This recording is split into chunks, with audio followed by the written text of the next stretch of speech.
NSDC's eSkill India has joined hands with American India Foundation for enhancing employability skills and providing career guidance to college students through its course Essential Employability Skills for Indian Youth. You can follow 4 simple steps to enroll in this course. Step 1. Log in or register yourself on eSkill India portal. To enroll in the course, click on the above banner on eSkill India portal. The banner will appear on the eSkill India main page. In case banner is in motion or not visible, you can click on the corporate training button available to reach the NSDC AIF training program. If you have registered yourself before, you can log in and continue. But if you are a new user, click on sign up, fill all the details. You will need to verify your phone number or email ID. Once verified, click on I agree to terms and conditions. You have now completed the registration process. Now you can log in and enroll in the course. Step 2. Enter coupon code. After you have logged in, enter the coupon code and click submit. Step 3. Select course and language. The course is available in 2 languages. To do the course in English, click here. Kindly remember, you will not be able to change the language of the course after enrollment. Select the language of the course carefully. Click on Enroll. Click on OK. Step 4. Go through all the modules and clear the final exam to earn any certificate. After completing all the lessons in each module, you will have to give final assessment. Completing the final assessment is mandatory to complete the course and earn certificate. To give final exams, click on Final Exam. Each candidate will be given 3 attempts to clear the exam or improve the final score. The best score out of the 3 would be displayed on e-certificate. Now click on Quizzes. Click on Take Quiz and complete the quiz. Career Guidance Workshop is an collaborative effort of University of Mumbai, American India Foundation, Dell Technologies and NSDC. So I would like to begin by telling you guys that why are we doing this workshop, what is our motive, and most importantly, what is AIF, that is American India Foundation. So American India Foundation is an NGO. So American India Foundation, as I said, in association with Dell Technologies, Mumbai University and NSDC, they came up with this project of Future Ready. The aim of this project is to enhance the employability skills of a future workforce and to provide career guidance to college students. So that is the main motive of the workshop today. The project AIF has positively impacted 6.7 million lives across India. So getting into the PPT straightforwardly. Okay. So guys, I believe that you all know that career planning is a very important and essential step in your life. I believe you guys are graduate level students. Yes, last year. Okay, very well. Okay. So guys, do you know what is the difference between job and career? I would love to hear some answers. And I would appreciate that if we could make this workshop a bit like a more interactive one. So just anyone can unmute yourself and tell me that what is the difference between job and career, or otherwise you can put your answers into the chat box. Sayukta, my colleague, she can read out for me.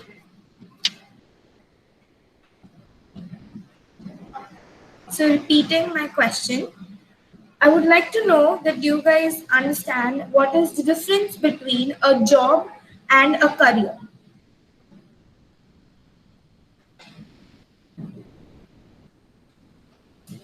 Do I have any answers, Sayukta, in the chat box? No, not yet. Hello guys, I know this is like very lousy afternoon, but you're conducting this, so I would be very happy if we can have. Yeah, we have one answer. Okay, yes. Anvita is saying job is more specific, career is broader. Okay. Okay, that's what I was looking for. Do we have anything more precise, or do we have any more answers? Anyone would like to contribute? Saral is saying job is short-term position and career is culmination of job. Okay. So yes, I would agree with both the answers. Can you guys hear me, or is the background noise too loud? Am I audible? Background noise is loud, but you are audible. Okay. Just give me a second.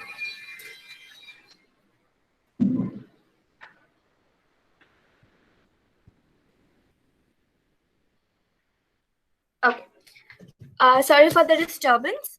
Okay, so agreeing with the answers that I have received. So yes, a job is basically is a work that you perform to satisfy your basic daily needs. But whereas career is a long-term professional journey. As I received the answer, it is a broader aspect. Yes, it is a broader aspect. So it's a long-term professional journey that is determined based on your passion. It is a path basically that you take to fulfill your professional goals and ambition. I believe that you all will agree that choosing a career is unquestionably one of the most important decisions you guys have ever taken, and it will impact every facet of your life.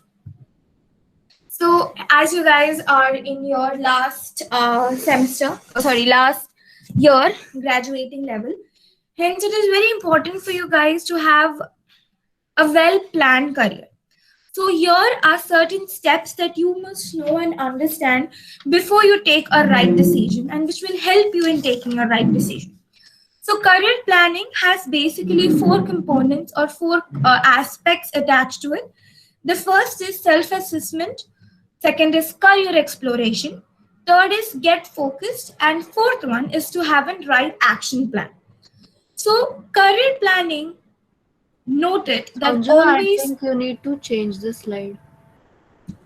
No, it's the same. You can see the career planning wala, No, uh, no, the no, pie, right? no. You cannot see that. Okay, just a second. Yeah, yeah. Now it's visible. Okay. Can you see it now? Yes, yes. Okay. So, as I was saying, that career planning's first step is self-assessment. It's to explore yourself. It is very important that you explore what are your area of interests, what are your strengths and weaknesses, what are your likings and dislikes, what are your traits, which thing you enjoy doing the most. Because only these things, or exploring yourself or knowing what are your strengths, will help you to understand which job profile will best suit you.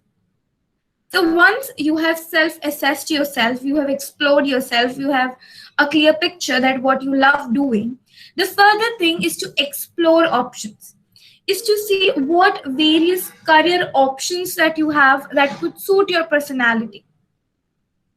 You could see various career job opportunities that are there, or the various further educations if any one of you are planning to pursue further education, to check in which courses that are available out there will best suit you. Hence, it is very important that you self-assess yourself, get a clear picture about your strengths, and then you see what are the various opportunities that you have in the market that will satisfy your personality and your strengths and weaknesses likewise. Hence, it is very important that whatever you do based on your personality, based on your traits, rather than just doing it because it's in the trend. We have a very bad notion of following the trend. Instead of just following the trend or doing what your friends are doing, it is very important that you do what you like doing. Because at the end of the day, you want to do it lifelong. तो हमको ऐसा कुछ नहीं करना है जो सिर्फ हमको आज पसंद आ रहा है, maybe कल पसंद नहीं आए. So it's very important that you explore yourself and you get to know what are the various opportunities that you have.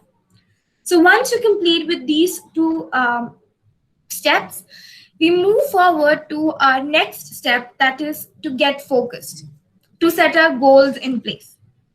Hence, it is very important that you set your goals and you take appropriate actions towards fulfilling those goals. It is very important that you remain focused in order to fulfill those goals that you have set.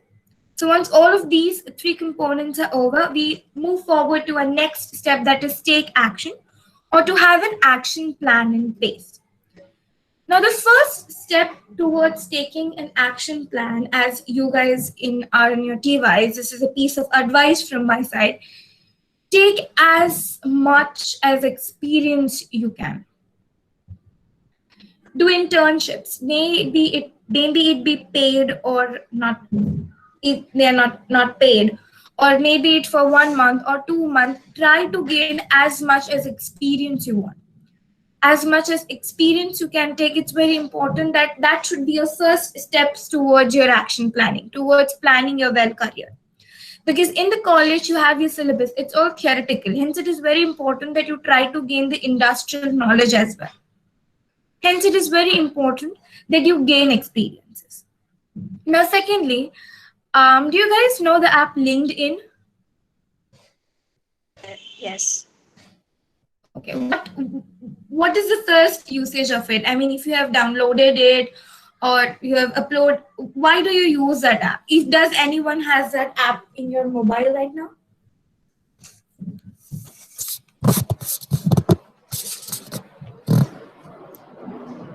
Hello?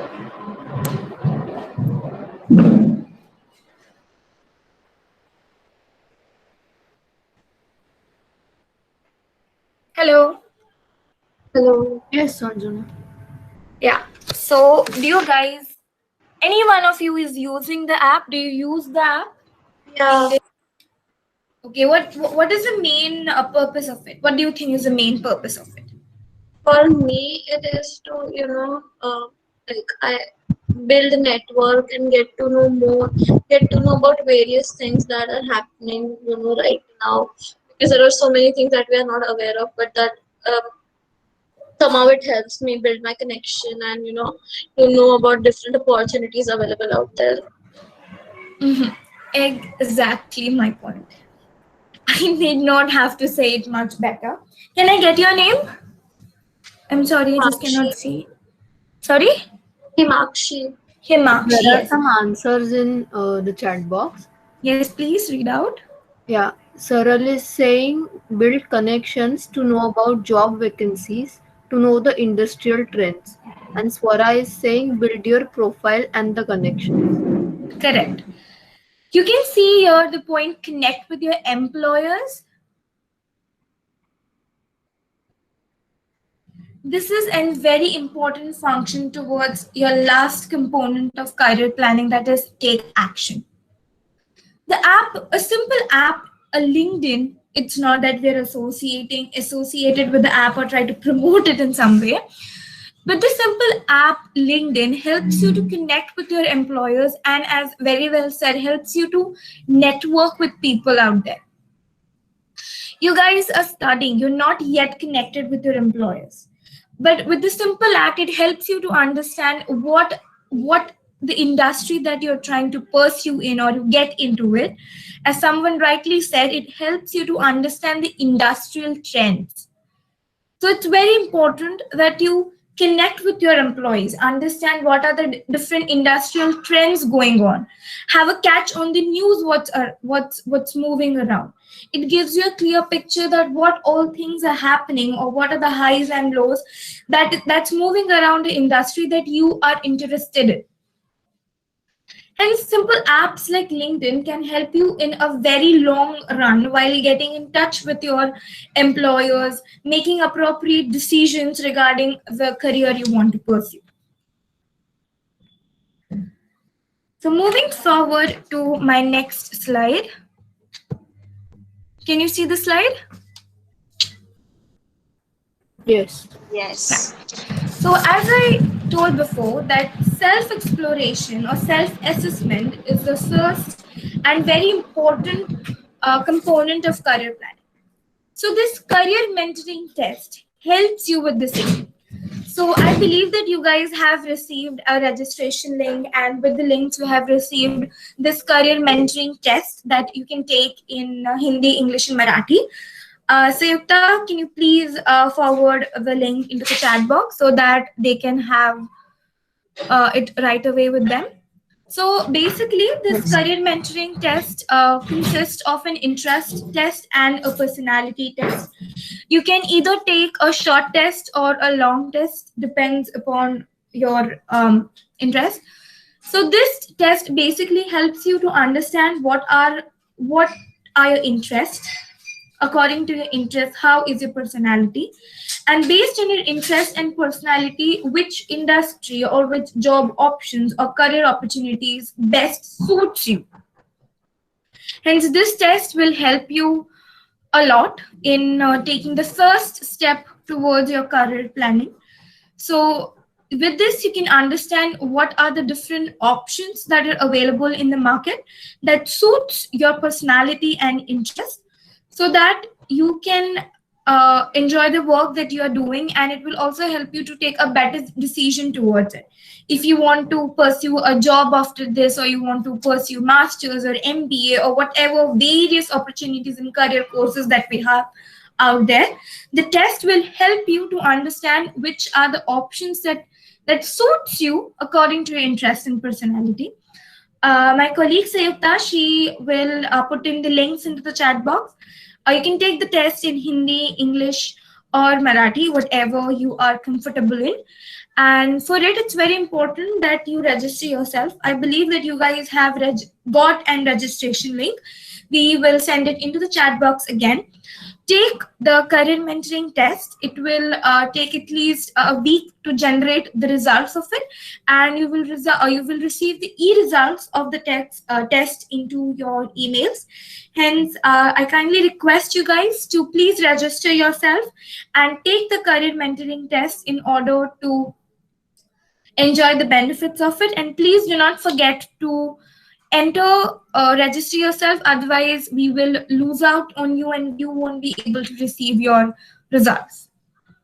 Okay, so moving forward to this next slide, I would like to show a short video. Please let me know if you can hear the video or not.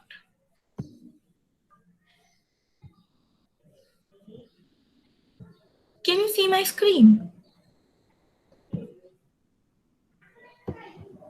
No. Okay. Can you see it now? Sharing. We need to present that screen. We can't see. It's still not visible? Okay.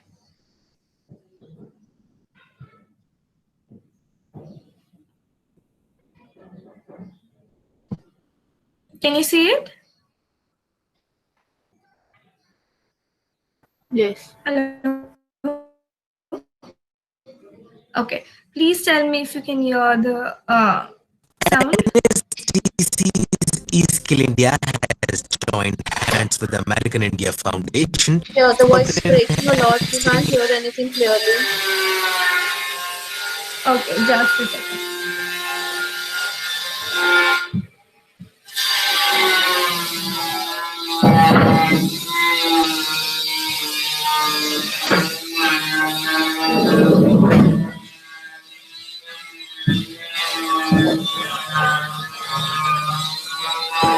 Employability skills and providing career. NSDC's eSkill India has joined hands with American India Foundation for enhancing employability skills and providing career guidance to college students through. Can you hear now properly? Yes, just can you mute yourself during the video?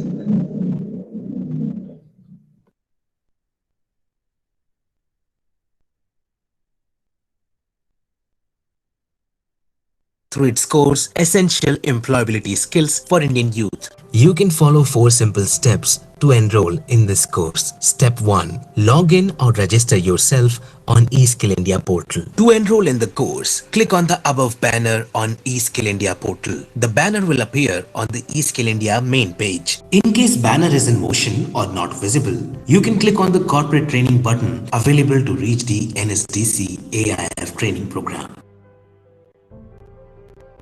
If you have registered yourself before, you can log in and continue. But if you are a new user, click on sign up, fill all the details. You will need to verify your phone number or email ID. Once verified, click on I agree to terms and conditions. You have now completed the registration process. Now you can log in and enroll in the course. Step 2. Enter coupon code. After you have logged in, enter the coupon code and click submit. Step 3. Select course and language. The course is available in 2 languages. To do the course in English, click here. Kindly remember, you will not be able to change the language of the course after enrollment. Select the language of the course carefully. Click on Enroll. Click on OK. Step 4. Go through all the modules and clear the final exam to earn any certificate. After completing all the lessons in each module, you will have to give final assessment. Completing the final assessment is mandatory to complete the course and earn certificate. To give final exams, click on Final Exam. Each candidate will be given 3 attempts to clear the exam or improve the final score. The best score out of the 3 would be displayed on e-certificate. Now click on Quizzes. Click on Take Quiz and complete the quiz.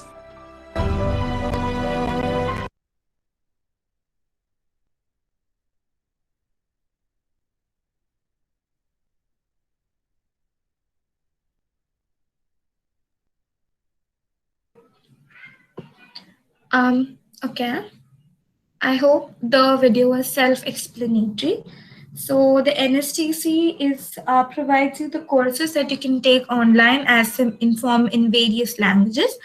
They were talking about the NSDC coupon code. So we will generate the NSDC coupon code and mail you.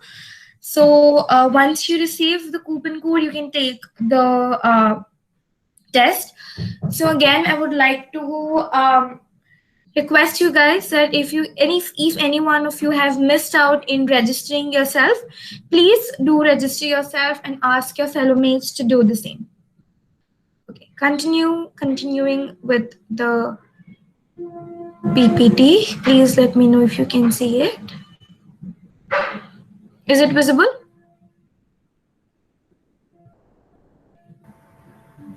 Yes. Yes. Okay. Okay. So guys, can you see this image? No. Can you see the image now? Yes, now we can see it. Okay. Okay. So guys, can you tell me what is wrong in this picture? Is anything wrong in this image?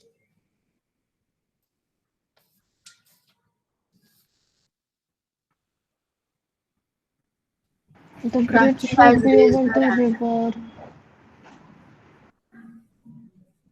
Sorry? The Hello? bridge is not serving any purpose. It should be over the river.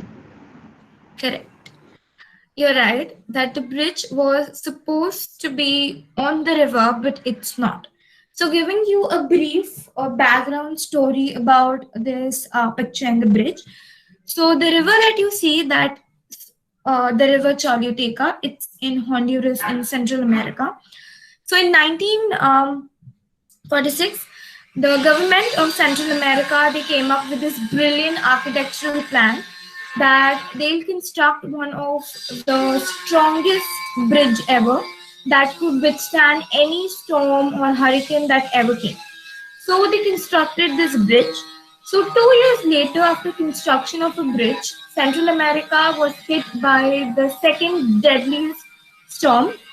Everything was devastated, everything was destroyed, but this bridge, this remained as it is. But however, due to the destruction and due to the hurricane that came, the river that was flowing, it changed its course, it created a new channel and it started to flow from there. So despite being the strongest bridge ever, as the river changed its course, it became a bridge over nothing. It's just a piece of concrete lying over there and it has nothing to do. So what do we learn from this image? The first learning, or what we understand from this picture, is that the world is changing at a pace that we have never ever imagined before. It's very dynamic. The changes that are occurring are very dynamic and those are very, very spontaneous.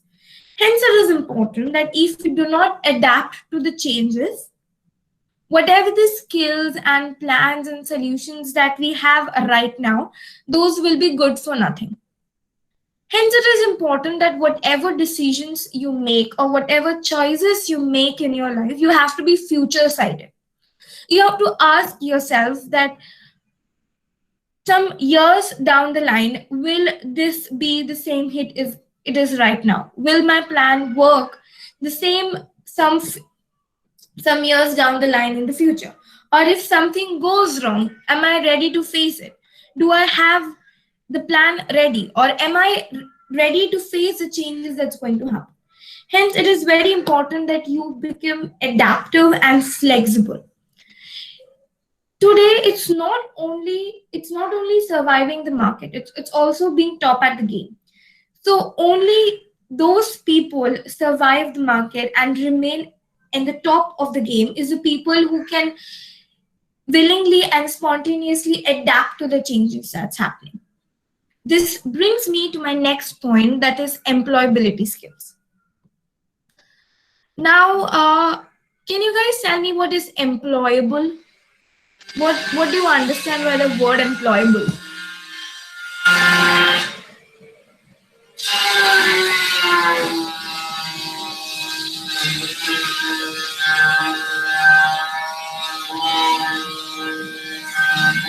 Do I have any answers? No. Okay, never mind. So employable is basically a set of skills that makes you more likely to gain that employment, or it makes you more likely employable. So what are employability skills? Employability skills are nothing but very, very generic skills and normal skills that an employee must have in order to be employable. Today, the managers or the people who hire those, they are looking for these employability skills in their candidate in order to be selected. Hence, it is very important that these set of skills, this employability set of skills, you must have in order to be more employable and in order to increase your chances to receive that job that you're looking for.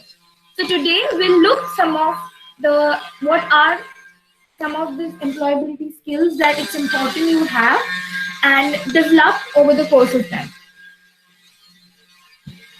The first one is adaptability and flexibility. As I was mentioning earlier, that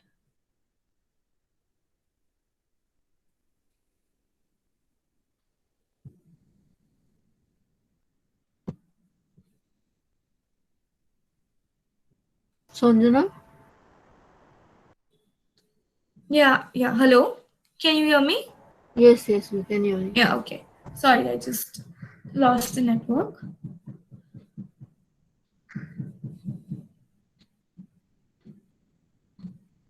Can you see the screen? Yes, we can see you. Okay.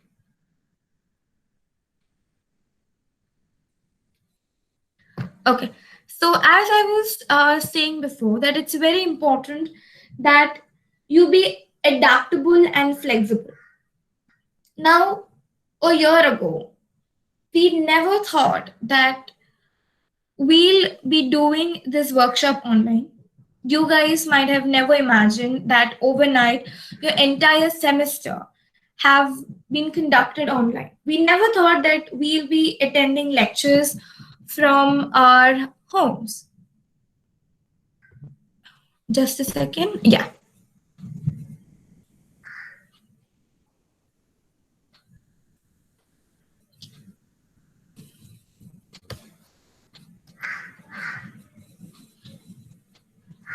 Hello, ma'am. Good afternoon.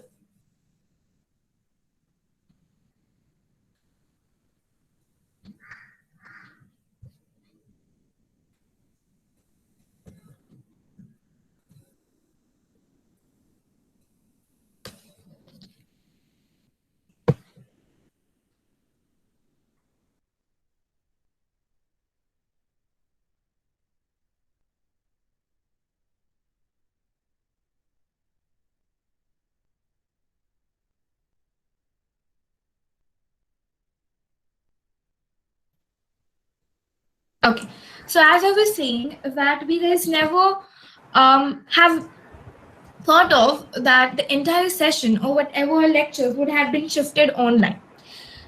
So it is very important, and we understand that change is very dynamic. It changes, or the world changes in a speed that we guys have never imagined. Hence, it is very important that you be adaptable to the changes. And also, the employers out there, they feel the candidates who look changes as an opportunity or as an opportunity for growth. So it makes you more employable and attractive towards the employer. Next, we have communication and emotional intelligence. Now, needless to say how important communication is in these days, talking about the emotional intelligence, it is very important that you should demonstrate empathy and show deep respect towards your co-workers' emotion. It's very important that you show respect and care for your colleagues that you are working with. Hence, it is very important that you have a level of emotional intelligence within you. Talking about the communication, good communication will always be a beneficial skill for you wherever you go, whatever industry you take or whatever platform you are. Hence, it is very important that you have good communication skill or develop good communication skill in order to be more productive and maintaining a strong working relations with all levels at organization. Moving forward to the next, that is teamwork and collaborative. After competition today, the big C that we all are talking about is collaboration. We all are very familiar with number of influencers and YouTube, social media influencers that we see everywhere. Why do you guys feel that it is very important that we collaborate today? What do you understand with the importance of collaboration?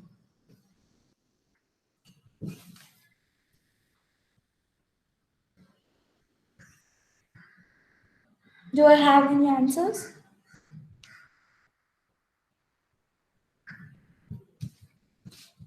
Okay. So why teamwork and collaboration is very important in and workplace? Because from collaboration or with collaborative work, you not only understand with others' experience, or you not only get to learn from each other, but also most importantly, you understand and you learn from others' mistakes. You understand that what all mistakes you should avoid, what all things you should avoid, and even if you are in a situation like that, how to get out of it. Hence, it is very important that you have good teamwork and collaborative skills in order to have a positive working environment. Moving forward to the next skill, that is leadership. I believe that you guys are, as you guys are in TYs, you must have been a part of a lot of group projects. So there is always a leader in the group project. So as in the workplace also, there will be one person among you who will be a leader tomorrow, or everyone in the meeting will be a leader someday. With leadership, there comes a lot of uncalled for responsibilities that you must be capable enough to satisfy them. It's very important. The first and important step about being a leader is to understand your team. It is very important that you understand the strength and weaknesses of your team and appoint or distribute the work like that. So it's very important that you have good leadership skills in order to be more productive and to procure more productive and efficient work from your team. The next is time management. Time management is all about finding the right balance between the work and your professional and your personal life. Hence, it is very important that you learn to you find the right balance between them in order to remain sane and in order to remain focused. It's very important that you have a good enough of time at your work as well as at your personal level. Moving down, the next three important employability skills that are very important is stress management. Needless to say, it is very important. It is very important that you guys understand there is no workspace today without stress. Workspace or any working environment is equal to some amount of stress. Hence, it is very important that you learn techniques in order to manage your stress, in order that you work efficiently and it shouldn't hamper your results as well.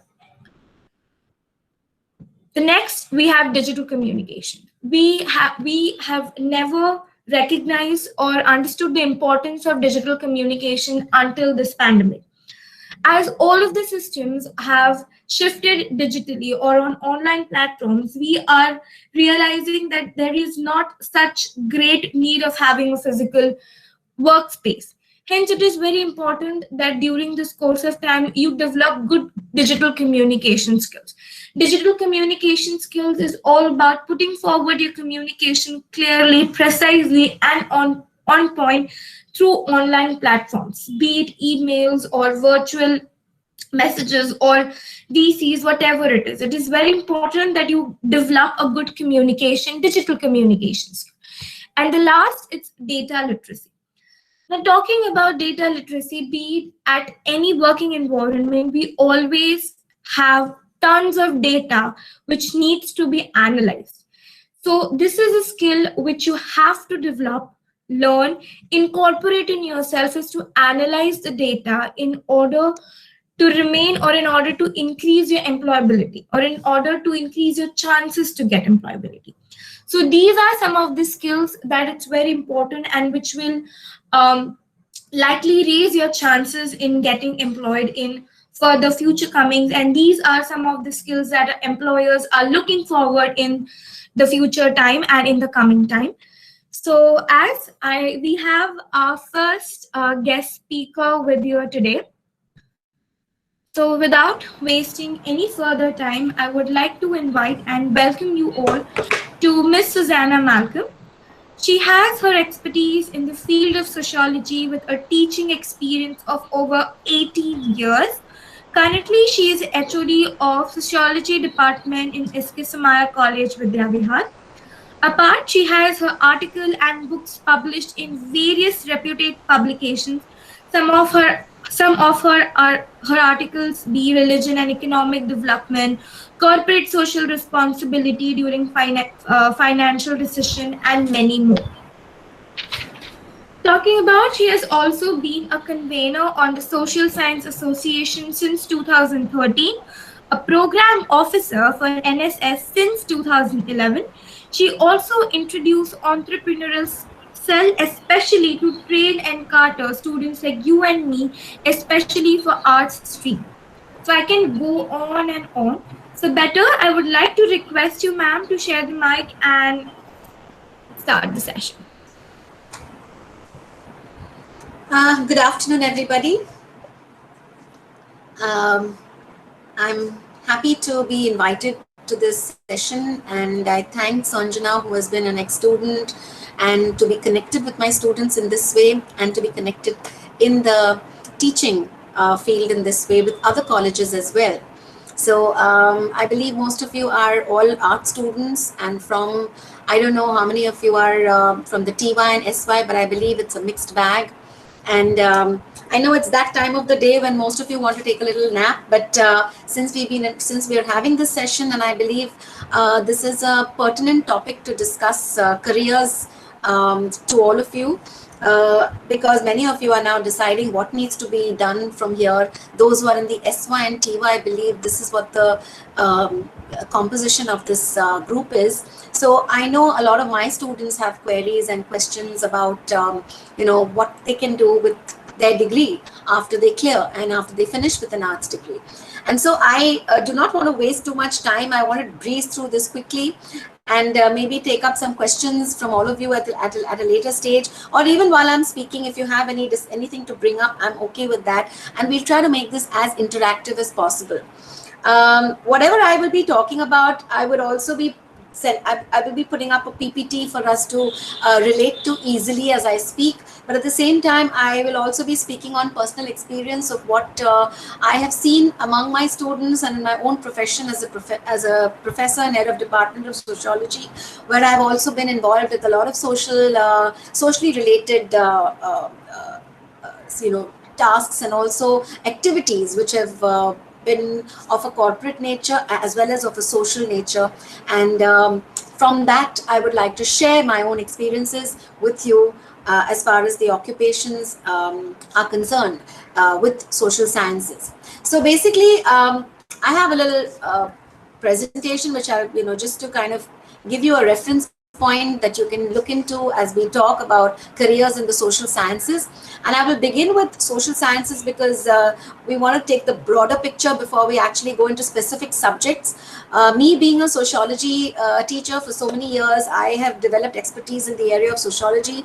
And if there are, I can tell you more about the occupations in sociology, but still, because we are all art students and because we have been in the social sciences for so long, it's good to start with the background of the social sciences from the broader perspective. So basically, when we talk about social sciences is about, the arts field that you've all taken, but at the same time, it's also about various social experiences that you have within the arts field that take you to the various subjects that you would be selecting within the social sciences. I don't think I'm sharing my screen, so I will share my screen. Can you all of you see my screen? I'm not sure. Can everybody see my screen? Okay, I've just shared it. I'm sorry, I forgot to share that initially. So basically, when we talk about social sciences and the arts per se, one thing is that is very social in nature. And when we say that it's social in nature, it means that everything that you learn about within the social sciences and within arts as a subject is about people, right? It's about being an expert with people around you and to understand people's behavior, relationships, circumstances, situations, phenomena, anything that exists around us within the society at large. So basically, one thing that comes to mind when we talk about social sciences is the fact that it is a people subject, right? And it has a lot to do with what we can do with people at large. And since we are living in society where we are surrounded by people, eventually when you take up a job tomorrow, you will be surrounded by a lot of other people within that profession.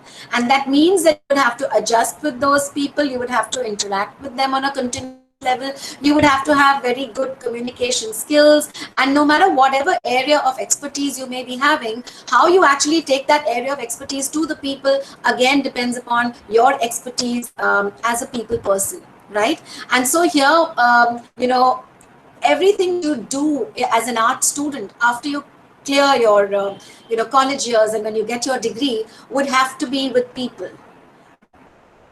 Your profession that you will also directly, indirectly connect you with people. And this is not only with the social sciences, even a commerce graduate will have the same, the science graduate will have the same, an engineering student who takes up a job, after an engineering graduate degree, would again have to face a lot of people. And eventually, even an engineering degree is not just about creating and innovating new experimental and, products, designs. It's mostly about marketing, it's about meeting people, it's about understanding what people need and then creating and innovating based on the people's needs. So even there, the social sciences play such an important role. Unfortunately, our engineering graduates and our management graduates don't have the same social science experiences as we have, because we are constantly learning about so many things related to society, related to people at large, be it economics, be it geography, be it philosophy, be it literature, be it any kind of language where you have to learn about people and culture and how the language grew. So we are continuously in touch with people and the world around us, which is so very essential for any job today.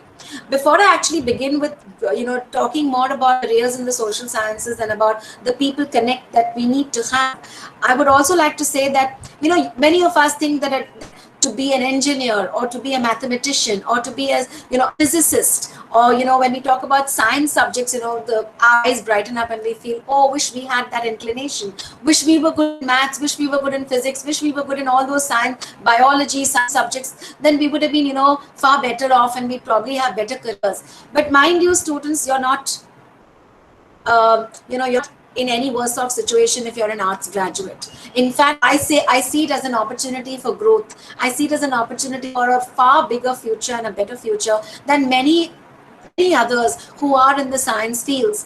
One example I'd like to give you is that the University of Mumbai some years ago had conducted a survey on employability and employability skills. And what they found was that, engineering students, normally, majority of them don't land up in good jobs. Although they have the degree, they have the expertise, they're very, very knowledgeable in the area of engineering, but when they actually go for the job interview, very few of them actually get jobs, and very few of them are actually successful in their jobs. And the reason being that they lack communication skills, they lack social skills, which is what comes from a social science graduate. So give yourselves a pat on your back. Kudos to you for being social science graduates, because you have an edge over some of those students you thought were far better off than you are, because they don't have what you have. Even in management, a lot of management experts and people who take up management trainees on jobs, they're very concerned about what social science experiments they have done during their college years, whether they have done any social projects. That's very, very important today in your portfolio as a management graduate. You have to have a portfolio that says that you did some social project, you went out there, you did some social work. How many hours of social work did you put in? What projects did you do? Who were the people you worked with? Which rural area, which urban area? They want to know all that. And this is what a social science graduate is.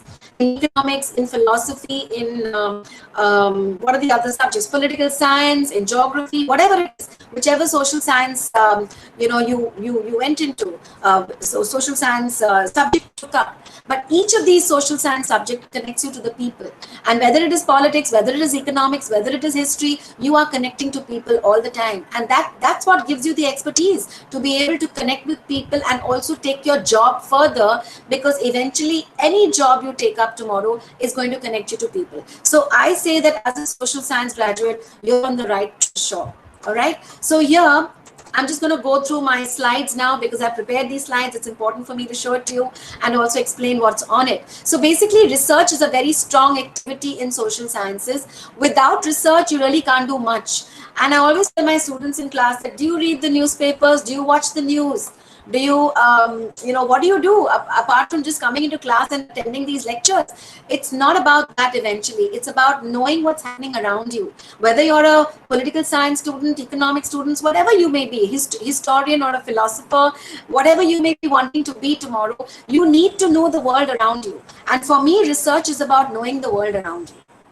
I hope you agree with me on that. It's not just about, following some research methodology where you have all those hypotheses, survey, questionnaire, interview, then you test the hypothesis, you collect the data, then you analyze the data, then you add some statistical, what do you call it, analysis into it, and then you come up with some inferences. That is all very technical. But the beginning of all research is to know what the world around you. Are you observant enough? Are you reading enough? If you're not, then I'm sorry, you shouldn't be in college either. Because that is the first stage of learning. And if you don't know what's happening around you, what's in the news today, and if somebody is asking you, okay, what's the current news? And you say, oh, I didn't watch the news and I'm not really in touch with what happened in Delhi, or I'm not in touch with what happened in South Africa. I think, we're missing a link somewhere, because that is the basis of research first. So you need to have this mind open, when you're actually thinking of having a career in the social sciences. You need to be knowledgeable enough about where you are, who you are, with whom you are, and what is happening around you, and what are the experiences that you're having in that situation. Then we have applied research, which everything you learn in the classroom should be applied out there in the world.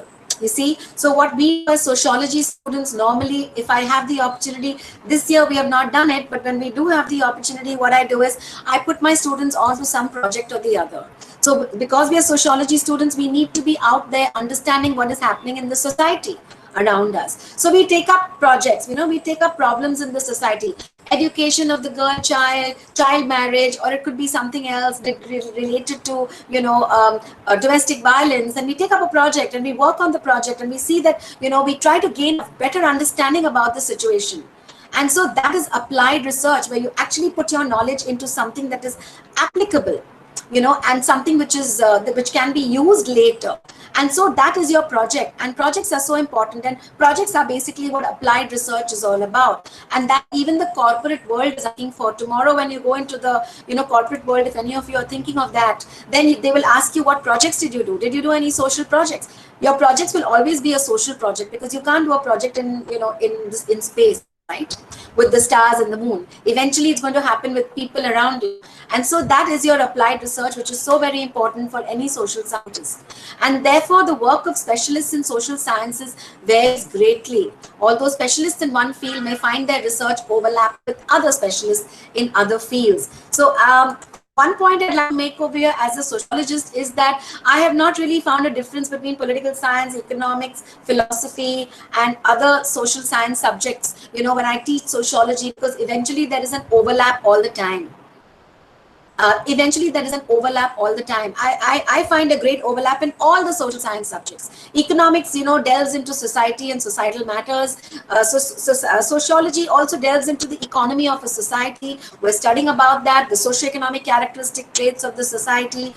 Political scientists are also looking at the politics of a society, the leadership, what governance the society has, and what economics, is blended into it. And sociology students are also interested in leadership and governance and how it affects the people who are being governed and led by a certain leadership. So everything seems to overlap at some point or the other. There's also philosophy. There are so many philosophies of life, of evolution, that every subject needs to know about. So eventually we see that all the social sciences, they overlap at some point or the other. So whichever field of social science you may be in, believe me that you are going to need to know about other subjects at some point. When you actually go into the world to take up jobs, you will realize that everything overlaps. Whatever you're studying right now in one subject, you will realize that the other subjects overlap very conveniently into them. So very briefly, I want to tell you what political scientists do.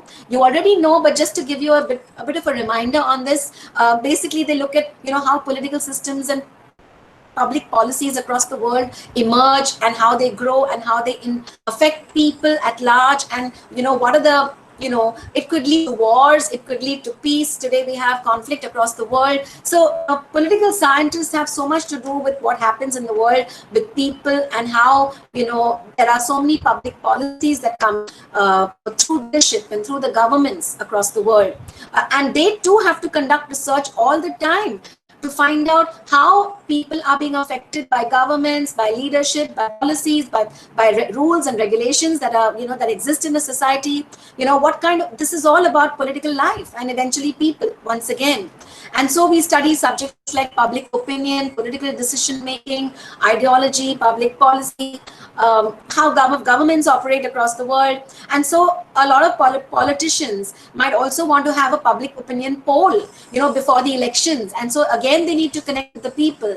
They need to ask people what they feel about the governance and what they would like from the leadership that exists at that time. So we analyze election results. We also analyze public documents and interview public officials.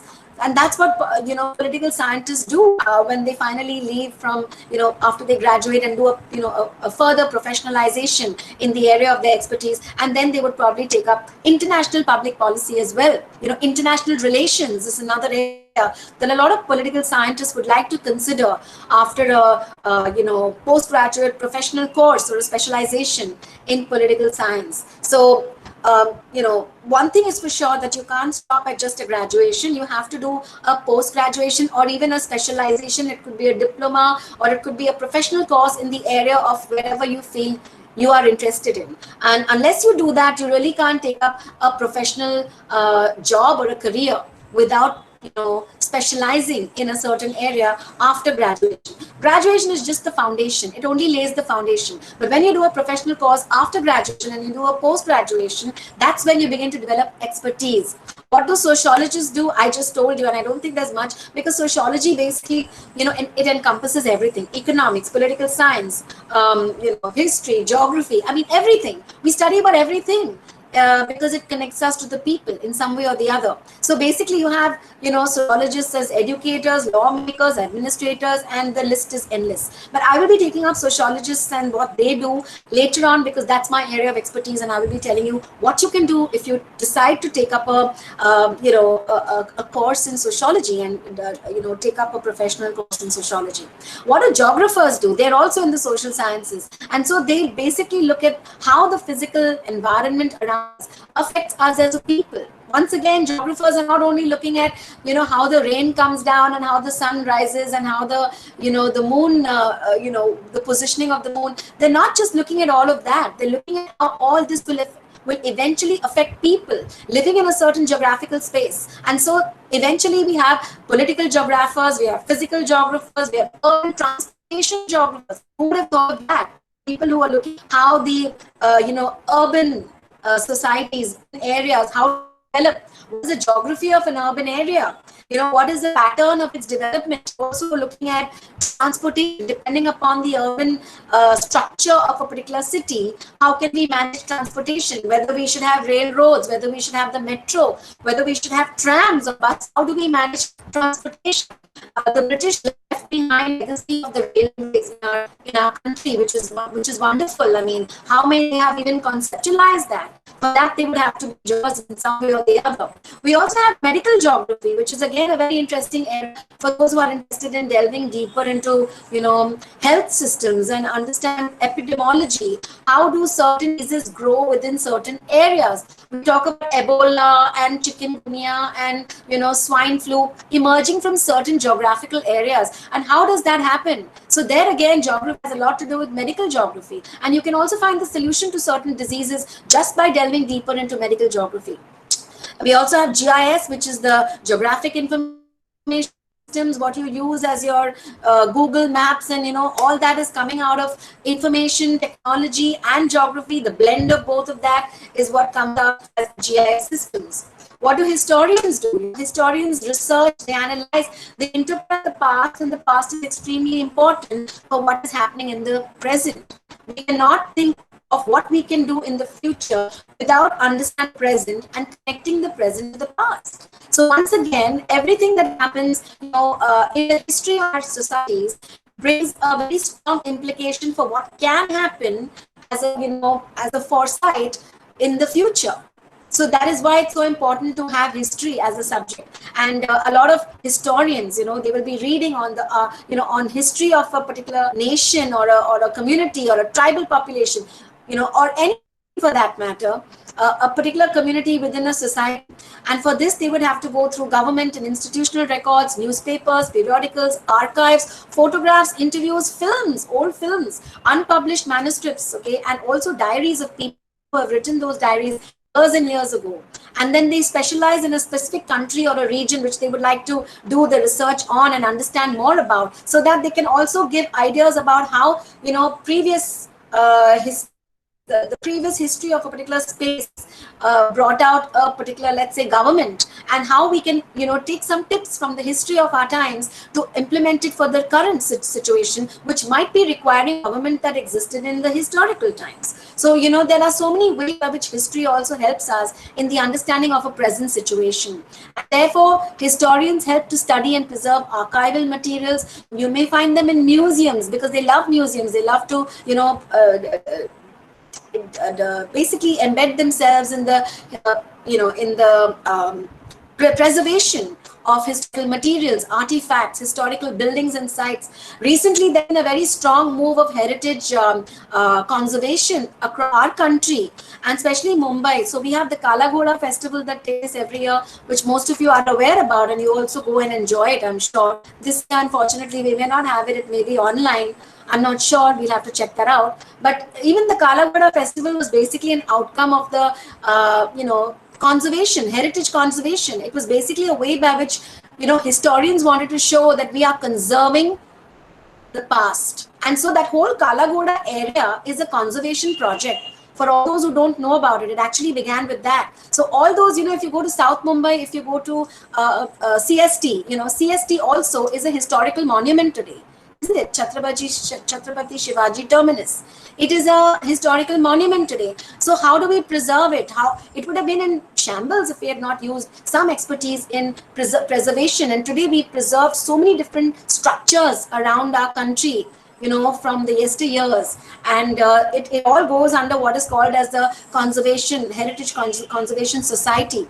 And Kala Ghoda came as an outcome of that, and that is why today we are enjoying Kala Ghoda as an outcome of a number of historians coming together and those who like history coming together and conserving the historical past of our city. And that's how it started with Kala Ghoda. It started in that area, and then it started branching out into different parts of the city. And that is why it's called the Kala Ghoda Festival, to basically commemorate the fact that we do care about our history. Right? Okay, so that's what historians do. And there is a lot of scope for historians also as they move on with, considering his careers for the future.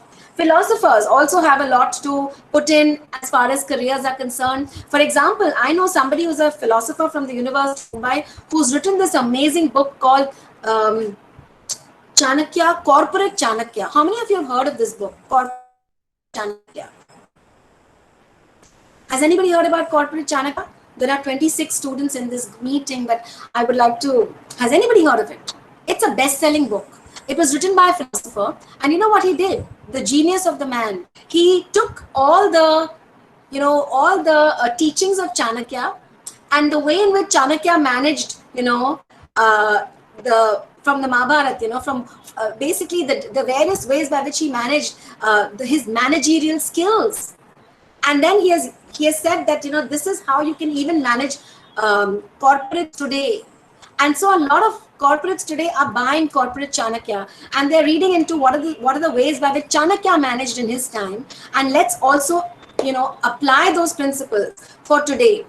Sanjana just read out one of my articles which I wrote for a book. It was called Religion and Economic Development. Again, it talks about the philosophy of a religion and how it can impact the management skills of a nation or a particular enterprise, and how we can apply religious philosophy to management. Okay, and that's what philosophy does. I mean, philosophy can be used in almost every aspect of life. It can be used in the corporate sector, it can be used in social work, it can be used in law.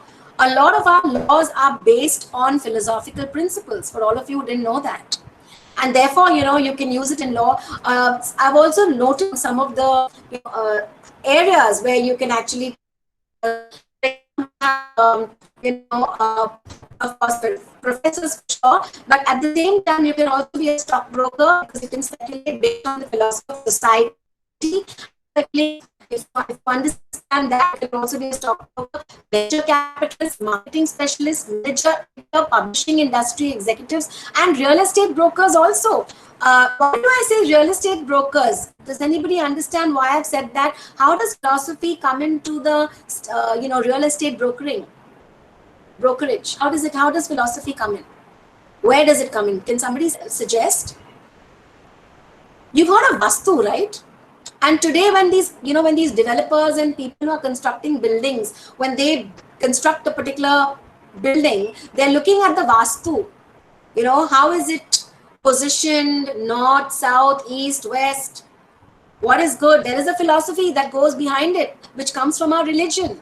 And so people are looking at Feng Shui, which is a philosophy, Vastu, which is a philosophy. What else do we have as a philosophy? We have philosophies for medicine, we have philosophies for construction, we have philosophies for management, we have philosophies for everything. And so if you're a philosopher, you could definitely get expertise into these areas as well. People are doing yoga today on the philosophy of the yogis, and it's doing good business for a lot of people. They're managing their own yoga schools and yoga institutions. Okay, you also be a financial services professional, somebody who's talking about, how you can manage your finances. So Corporate Chanakya, good examples from Corporate Chanakya can go into financial management services as well. And also in law, paralegal professional work, you can actually be an advisor to lawyers and to the legal institutions around by the philosophy of what are, from wherever you want to pull out your philosophy, either from religion, Indian mythology, Greek mythology. It could be from religion, it could be just from Socrates, or maybe even who else? Socrates and Aristotle, right? So if you're good in your subject, you can be an advisor and a consultant in those areas as well. There are different ways by which you can maneuver that, and the different ways by which you can actually develop the expertise in that. But this is what it is in sum. Okay, and so social scientists often work as research experts on a research team. They must have communication skills. That is extremely important.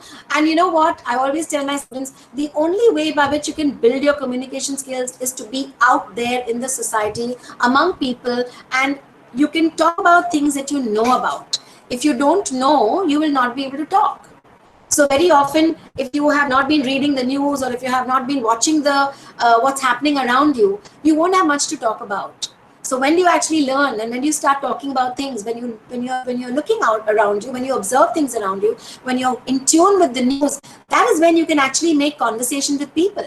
And that is why communication skills is extremely important, and most jobs today across the world are looking at communication skills first, even before you show them your degree and you go and apply for a job.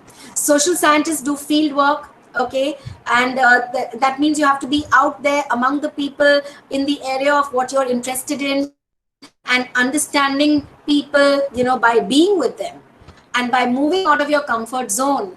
So we have social scientists who are employed by colleges, universities.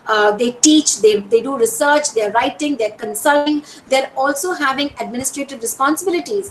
A lot of social scientists also are consultants to the government. They're consultants to financial institutions. They're advisors, and that's what comes out of being a social scientist. Social scientists also do a lot of scientific research, and they will be found in management, scientific and technical consulting services, business, professional, labor, political, and similar organizations, and architecture, also engineering and related firms. There could be people who are interested in architecture because they understand what people require. Urban development, which is one of the papers I teach as a sociologist, is basically about how urban areas develop because of the needs of the people. How did Mohenjo-daro and Harappa pan out the way it did? How did that civilization grow? Today we have so many explanations to various aspects of Mohenjo-daro and Harappa. Why was it created in the way in which it was, and what explanations did archaeologists have about it? People required certain things, they needed certain things, which they basically found from the way in which Mohenjo-daro and Harappa was built, right? So even archaeologists, they have to have a social science, temperament. They have to be social scientists in some way or the other. All right. So basically train, of course, the graduate degree that you all are, moving towards through your social science inclinations, a PhD, graduate, master's degree, bachelor's degree. Also, you have many entry-level jobs for social scientists, such as research assistants, administrative aid, management or sales trainee. Even they are social science, because to be a management or sales trainee, you have to know people, you have to know their temperament, you have to know what they like or dislike, and only then will you be able to satisfy them across the counter, okay, in a sales, something that you're selling. But for that, you need to know people. You have to be a people's person. So with the addition of sufficient education courses, social science graduates also can qualify for teaching positions in schools. Our social science students, and they come up asking for a teaching job, and it seems like that's the only job left for us, but that's not true. There's so much more that you can do with the social science degree. So basically there are lots of social scientists who also, mind you, take up training in statistics and mathematics, okay, because that's very, very important in social science. Most of you may be knowing that you're doing a project even in philosophy, or maybe in not philosophy, but political science, or maybe sociology, or maybe, what are the projects you'll take up. But you need to have some knowledge on statistics, psychology, statistics, you have to know. Even sociology, we use statistics when we do a projects, right? So statistics, mathematics, okay, and also computer knowledge is extremely important. We need to be in touch with government agencies and other organizations that offer internship and research opportunities.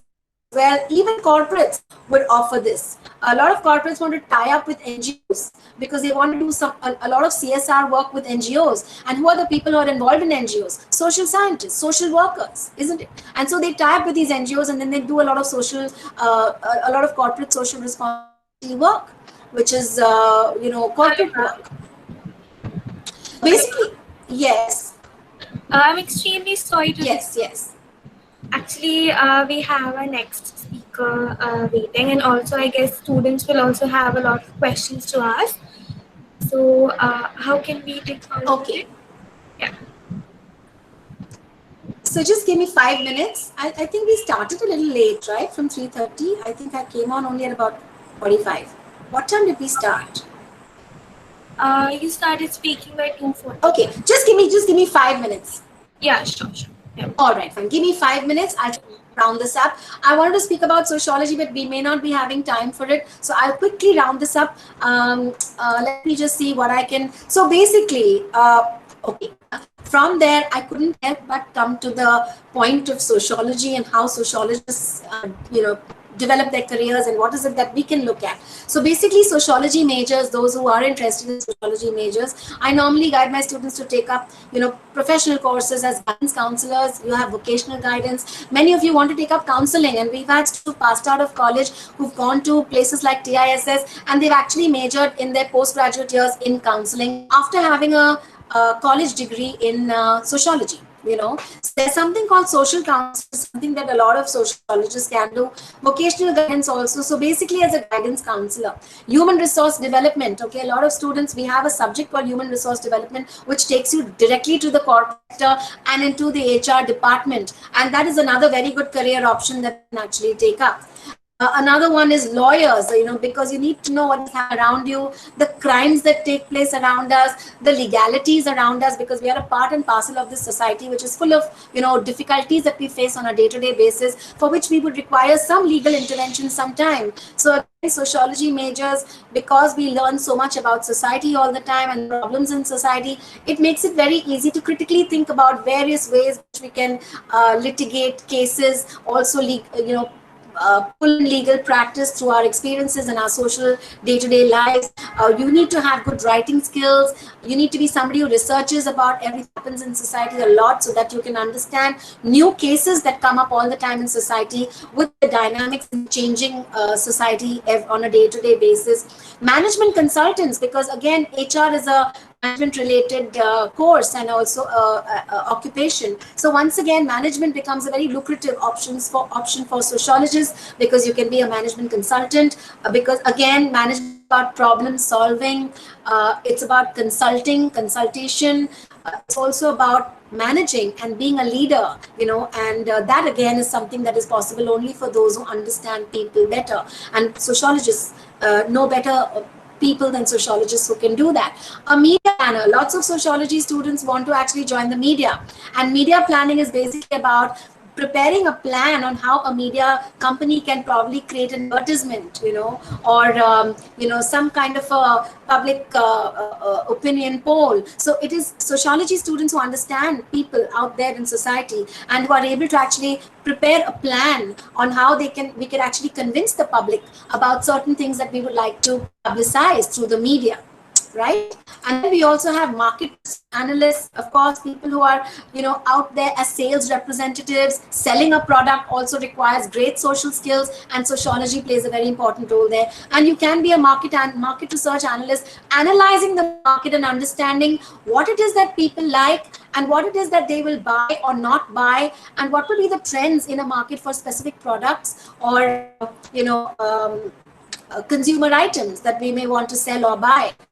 Policy analyst, of course, the eventual outcome of any sociological project where we delve into a specific problem is to come up with suggestions and opinions, which we will then present to the government or to some authority, which will then be used as a policy. And so we are very good at policy analysis as well, if we take this up as a specialization in a profession. Public relations, of course, you need to be talking, you need to be, your PR skills should be really good, and PR skills is good when you actually understand people around you. And most companies and corporate offices require PR. There's a strong PR department there, because of which the PR department connects with other companies, people who would be buyers, sellers, and anybody who associates with a company or a corporate. So PR specialists require interpersonal skills and expertise in that area. And of course, social work is something that you all know of, and I don't really need to explain that more. And then eventually there is the survey researcher, a person who will be on the R&D department of a company and do survey and research and understand the situation around us better, which will then give the company a good feedback on whatever it is that they want the feedback on, and then implement their policies or maybe come up with a product or design based on the survey or the research that a sociologist would plan and would be good at planning. So this is basically, in a nutshell, I had to really race through this. But I hope in this short span of time, I have been able to reach out and, give you at least some background of what you could do, and a hope for what is possible for art students as future careers. Thank you, students. Thank you for being good listeners. If there are any questions, because there's not much time, you could probably connect with me. Sanjana can share my number with you, and you could probably connect with me and we could talk more about this later. Thank you so much. Yes, of course, ma'am. Do any one of you have any immediate questions? As people, you guys won't get such opportunities again. Please make full use of it. Do we have any questions?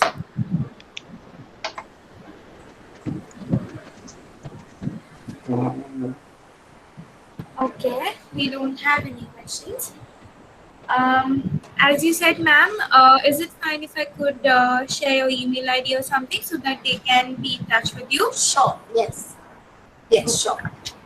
So I would like to thank you a lot for coming on board and sharing your experience and giving them guidance about it, and also like helping these students and providing a path to work on them. I'm sure that it have helped them a lot.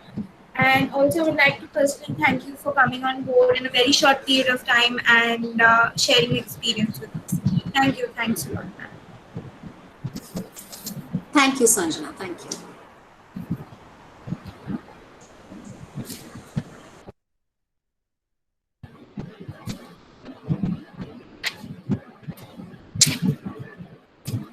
Ma'am, I think your screen is still presenting. Oh, I'm sorry. I'll just change that. I'll stop presenting. Yeah. Done. Okay. So further, we'll next move forward to our next speaker, Ms. Shradha Joshi. She is an industrial psychologist and has been working in field of human resource for more than 12 years now. She has been part of various reputed industries like shipping, pharma, and textile manufacturing. So further, I would like to call upon her. Please, ma'am, share Hi. me in Yeah. these. So, good afternoon, everyone. Hello, am I audible enough? Good afternoon, ma'am. Okay, such a low good Good afternoon. afternoon, What went ma'am. wrong? Okay, so first thing first, Suzanne ma'am has really taken an extensive session on careers and social sciences. I had been a part of, I could listen to her at bits and glimpses, but yes, she has really opened up a lot of avenues that you can opt once you take up social science or humanities as your career. So, generally what happens is when we opt for arts, first of all thing comes in a people start thinking like arts क्यों लिया, मतलब बाकी कुछ करने का quality है नहीं इसलिए arts लिया क्या, so whenever you say or you opt out for an arts as your major, people are like कि arts में क्या है, what things do you get in arts. Contrary to this belief, humanities offers a vast range of career opportunities for students who have completed their graduation in arts and opt variety of careers in humanities. Those variety, of course, Susan ma'am has taken at length. I am really very impressed with all the career options that she could come up with. you know Being an art student, I have studied psychology. I'm a psychologist precisely, but I have studied political science, social science, economics, and of course at my time I was really not very sure that what would be the career option that I might choose or I might get to if I take sociology as my majors or political science as my majors, because that time we have a very limited knowledge. I will not say limited options, but the knowledge about those options was very limited. So if you take political science, then the option that you have open is the college lectureship, or you get into the civil services. If you take sociology, then you become a social worker, and that's it. So the options, the knowledge about these options with this kind of workshops you get to know is something that you can appreciate, that you can look forward for. These kind of workshops give you an ability or gives you an opportunity to explore, to know more. um, if I understand, majority of your psychology students, right? Hello? Yes. Yes. Yes, ma'am. So, अरे बाप रे इतना लो yes क्यों है भाई मतलब क्या हुआ क्या प्रॉब्लम सुनने में सुनाने में okay there is one concept in psychology we generally talk about we go to the field and we collect that experience do we do that you talk to the expert and you collect the experience do we do that hello wow It's okay a bit so before interactive. so experience which is interactive and experience basically you talk to people and collect their experience about whatever it is whether it is an incident whether it is a job role or any other detail so we usually do that in counseling setup usually we do that we ask the person to undergo that experience again and then think कि क्या आया उस time मन में क्या सोचा था क्या लगा था कैसे फील हुआ था these kind of things we do but then how many of you are there 24 25 students hardly any interaction so before I start with my session I would want to know your your site or your thoughts behind taking psychology as your TY subject or a major subject let's make it other way around rather than me giving you GAN you give me GAN. Tell me, Aradhya, can you help me understand why did you choose psychology as your majors?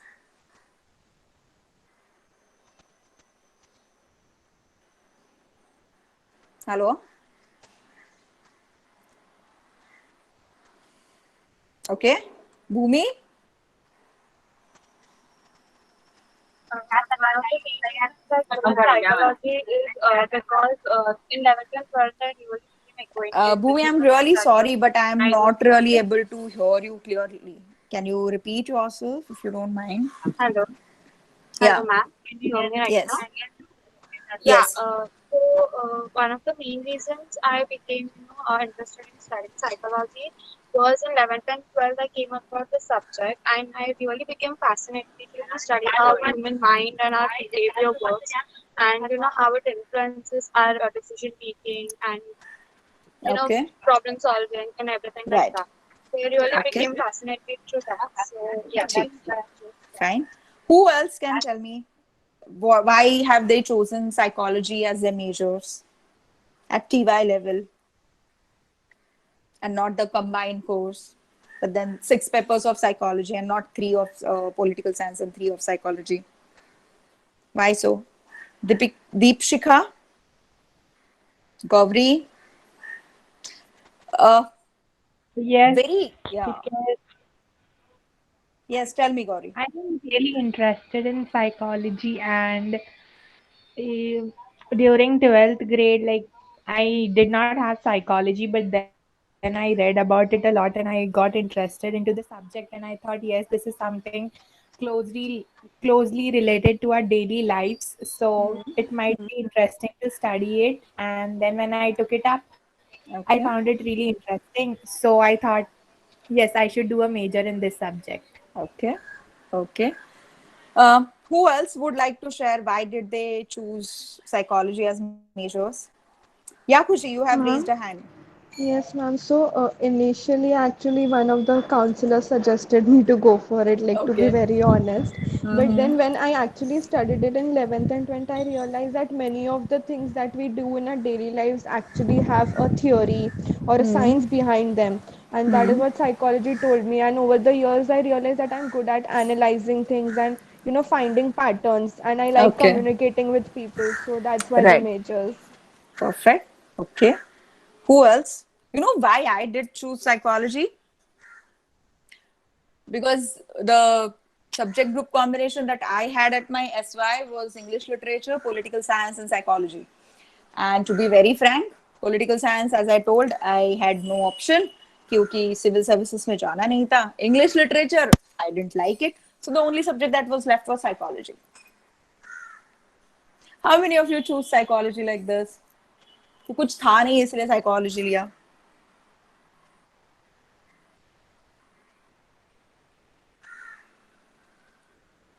Okay, so all of you have given a well thought कि नहीं psychology ही लेना है. So there is a good thought that has been invested, right? Hello? Yes, ma'am. There is a thought that has been invested कि psychology ही लेना है. और कोई नहीं, this is something that interests, this is something that I want to pursue as my career, because career is something which is your longest phase of life, right? Can you, all of your psychology students, so can you tell me the stages of life that you spent in?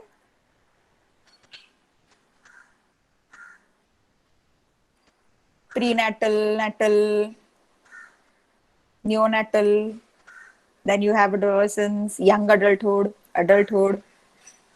Amongst all the 5 stages, career remains with you for the longest period of your time. And I'm very happy to know that you guys have chosen psychology with a given thought. Not like कि कुछ था नहीं इसलिए psychology लिया. Okay. Now, when we choose psychology, एक simple अपने भी मन में रहता है, सामने वाले के भी मन में रहता है कि yes, देख के मैं behavior समझ जाऊंगी. Does that happen with you? The moment you come across to someone, asking you, oh, you are a psychologist, please tell me about my behavior. Does that happen with you? Very often. Very often. Very often, ma'am. Yeah. People usually think we are a face reader and not the behavioral experts, right? So for them, psychologist is someone like a face reader. Okay, you tell me about my personality. This is a very common thing that we get, right? That's not psychology, but psychology is study of behavior in different aspects. See, कौन से aspect you all know, but एक second. So, major in psychology opens up several interesting opportunities. Now, majority we know when we study 6 papers of psychology, majority subjects we know about abnormal psychology, we know about counseling psychology, we know about IO psychology, then we know social psychology, then there is 1 paper on research methodology, and 6th is your tests, right? And when you choose your MA,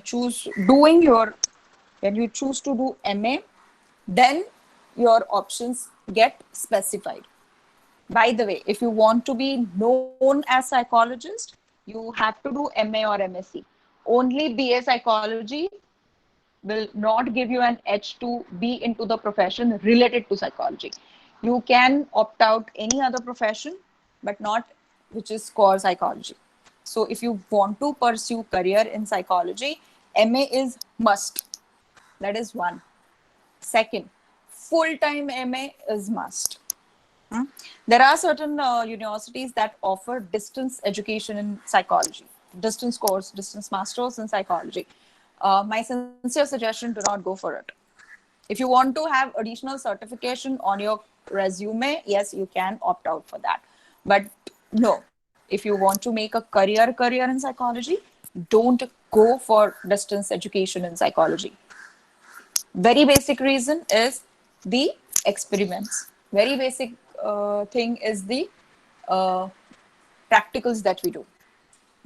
So MA Psychology full-time course offers you understanding of those practicals and tests and experiments, behavioral experiments that we do. Go for MA full-time course. When it comes to MA full-time in Mumbai, there are only 3 institutions that offer MA full-time in psychology. 1 is Mumbai University, another is SNTT University, and third is TISS, Tata Institute of Social Sciences. Get into. TISS has got amazing syllabus. Mumbai University has its own recon for psychology. The areas that psychology majors have, let's explore first them, and then again I will talk about which university to opt for and what kind of coursework do they have. So psychology is still it's very at niche stage in India still. Even if we are studying, there are so many psychologists and there are so many acceptance towards having psychology, it is still in a niche phase, I would say. But things are changing, and scope of psychology students virtually seems limitless. Now with all this COVID thing and pandemic part, virtual world is very active. So for psychology graduates, virtually it is like you can opt for whatever you want to. So let's understand general trends of opting psychology careers for Indian students. What do Indian students usually opt for when they take majors in psychology? First is clinical psychologist. That is something very much loved subject. How many of you really want to get into that? How many of you have given a thought about it? See, you need to be interactive. I'm a psychologist, so my job is to make others talk. That's a basic job that I do, right? So if you don't talk, there will be one-sided blah blah blah blah talking things will happen, and then will log off the meeting. If you really need to yield an information, if you really need to gain, you have to interact. So coming back to my question, how many of you have given a thought that there is something called as clinical psychology and I would like to go for clinical psychology?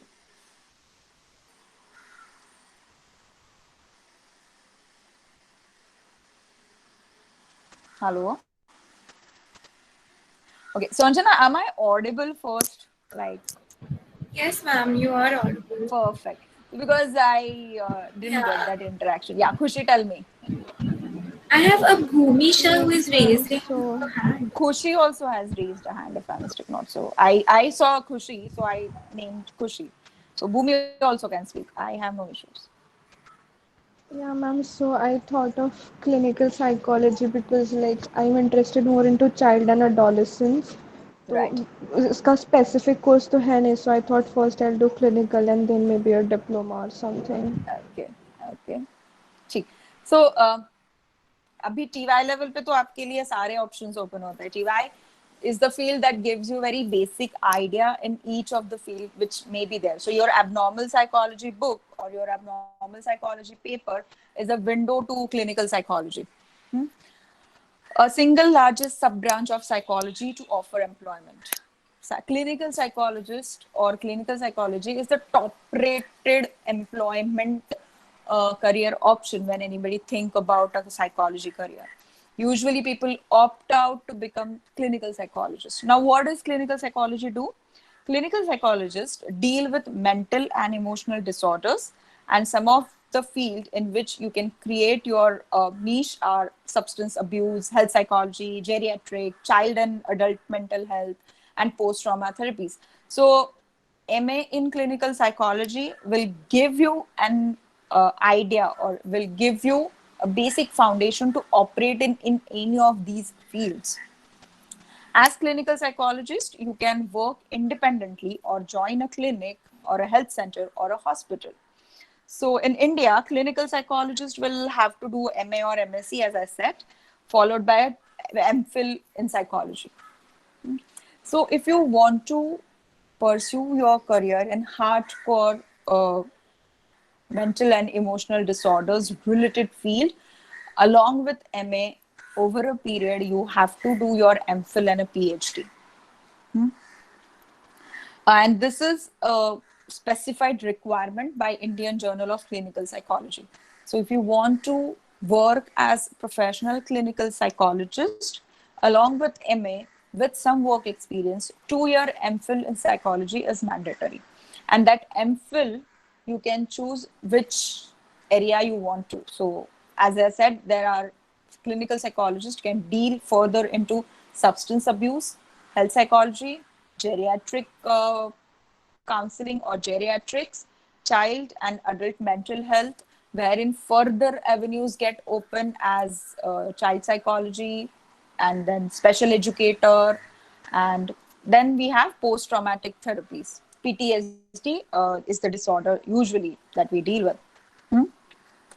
Delhi University requires students to appear for an entrance test if you want to. So any MPhil, basically, if you want to opt for an MPhil in psychology, you have to appear for the entrance test. You have to have MA degree in respective subject. with distinction or first class. And then 80% weightage is given to the entrance test and 20% weightage is given to the interview. So MPhil is the degree that you should look forward for if you want to be a hardcore clinical psychologist. And clinical psychologists have an employment opportunities precisely in healthcare centers and hospitals. So Thane, we have a hospital. Thane also in Kurla, I think we have Masina Hospital. If you do MA from MA from SNDT University and Mumbai University, there is a 9-month internship compulsory for all the MA psychology courses. And if you're opting for clinical psychology, then you can work or you can do your internship with these hospitals, healthcare centers, or independent psychiatrists, independent practicing psychiatrists, like you have Dr. Anand Nadkarni, you have another couple of psychiatrists famous to go forward for. So clinical psychology is a very interesting field, very much interesting field for those who have patience, for those who have very analytical mind, and for those who are brave enough. When I say brave, it's, it is all about human behavior that comes to you very unexpected way. For example, you might have to deal with a person with schizophrenia, a severe case. You need to be brave, you need to be quick, you need to have that presence of mind, and you have to deal with that person. Sometimes being into this field, you might have to deal with a special child who is physiologically in a adolescent age, but mental age is around 5 to 6 years. And still you have to deal with the situation. So being a clinical psychologist, the qualities that one needs to have is, yes, the patience, which all psychologists need. Clinical psychologists and counselors need it little more. Second is analytical behavior. Third is the brave, or you need to be very strong emotionally. Emotional strength you need to have. So when you empathize with others, you just empathize with them. You don't really carried away, or you don't get carried away along with their own emotions or their own situations. So these basic skills, traits, whatever you call it as, being clinical psychologist, you have to develop and you have to have them in you precisely first. Then second most common career, or second topmost rated career, is the counselor. Counseling is a very generic term for all kind of assistance psychologists provide to people dealing with any type of problem. It can be career planning, difficulty in handling the social issues, emotional problems, matrimonial, parenting crisis, dealing with divorce or your past, or domestic violence, and you name it, you have it. So all kinds of emotional problems that one undergoes, counselor is the first that we, is the first person that we sought the help to. Now, what is the difference in counselor and a clinical psychologist? Can you give a thought? What is the difference in counselor and a clinical psychologist, or a counseling psychologist and a clinical psychologist?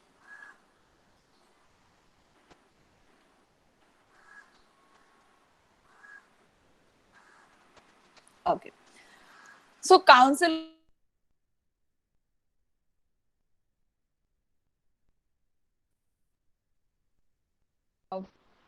with the people who have visible emotional or mental disorder.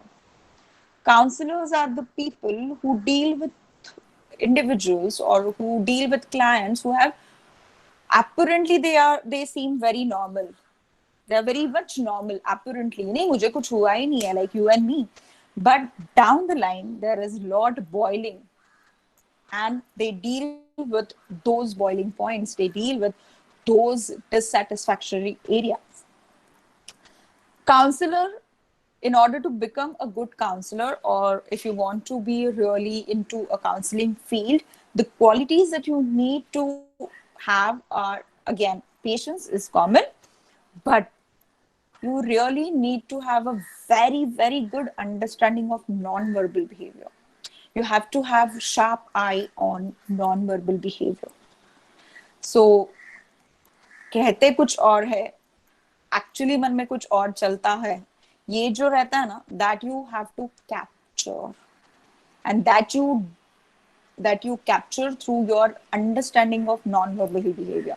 So you have to be very sharp in this field, because you have to reveal, you have to take that out from the client that comes to you, ki what has happened exactly.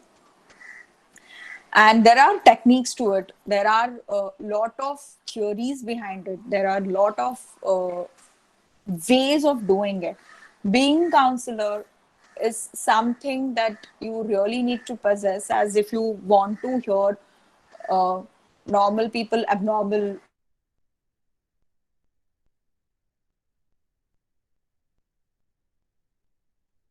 less emotionally disturbed kind of work, but counseling is a tolling career.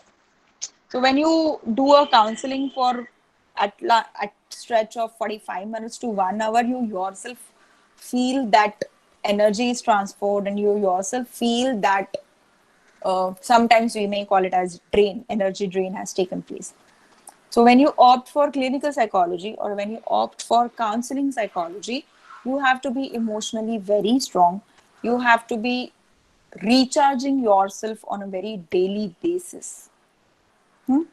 There are several institutes in India who offer counseling courses. Apart from MA counseling, there are certificate courses, diploma courses, PG diplomas in counseling, programs in psychology that produce trained professionals in the field.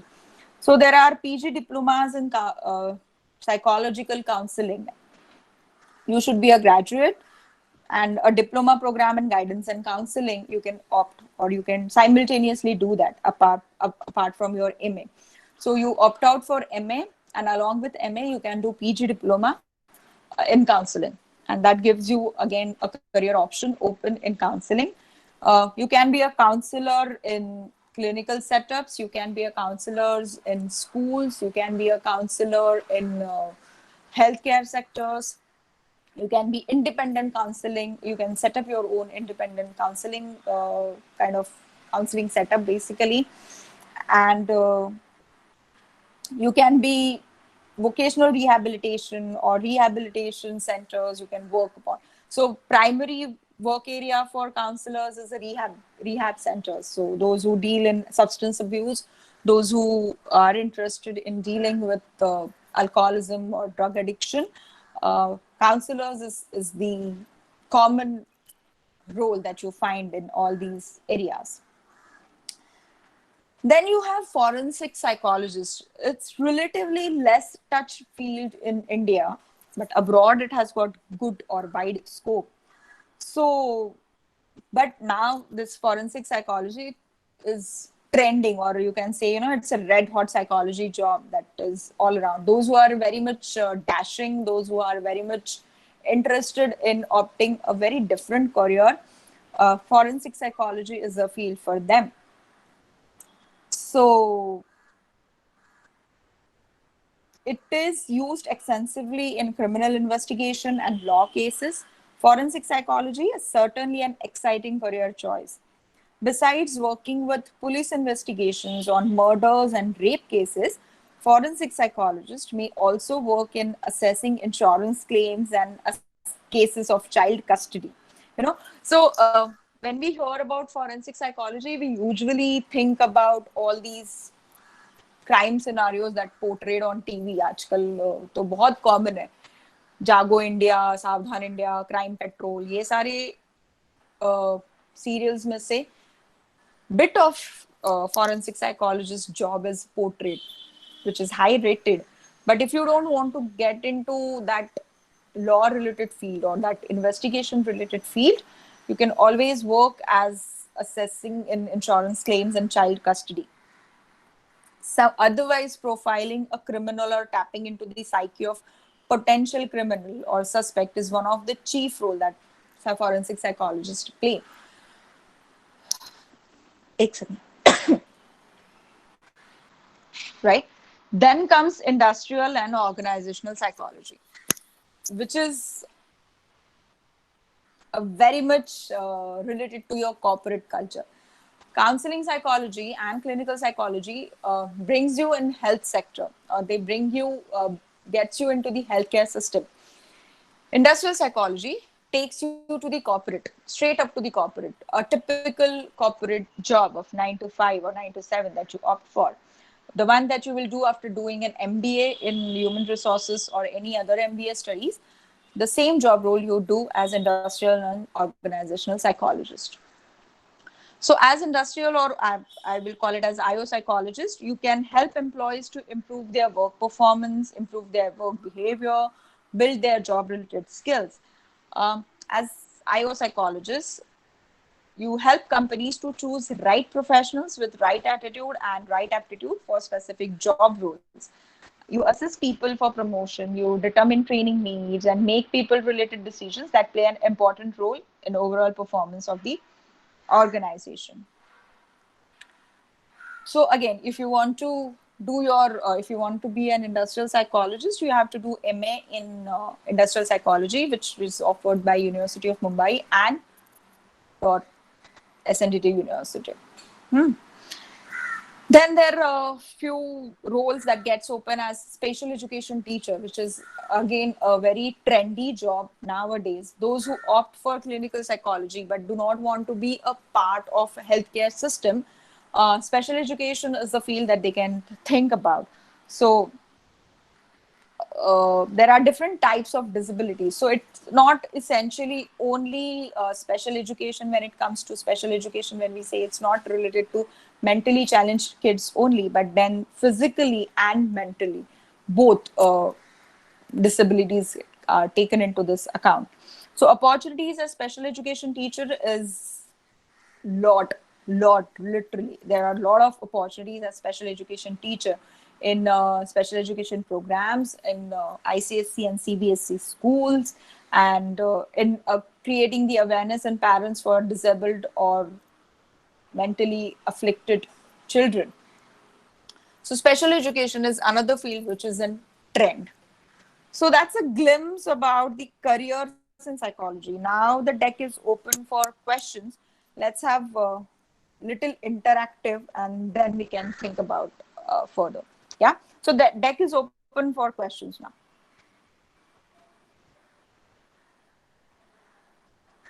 Ma'am, Yeah, question. so as you said, like for clinical psychology, MPhil, like or licensure is a must. So what is the criteria for counseling? Do we also, is there some procedure of licensing about that? So in counseling, yes, there is a licensing involved. You have to do your MA in counseling, and you have to do your postgraduate diploma in respective field wherein you want to opt for. And in there is a Counselors Association of India where you have to register yourself. You get that registered number. Abroad, it's a very common concept that if you want to be a counselor, you have to have that registration number.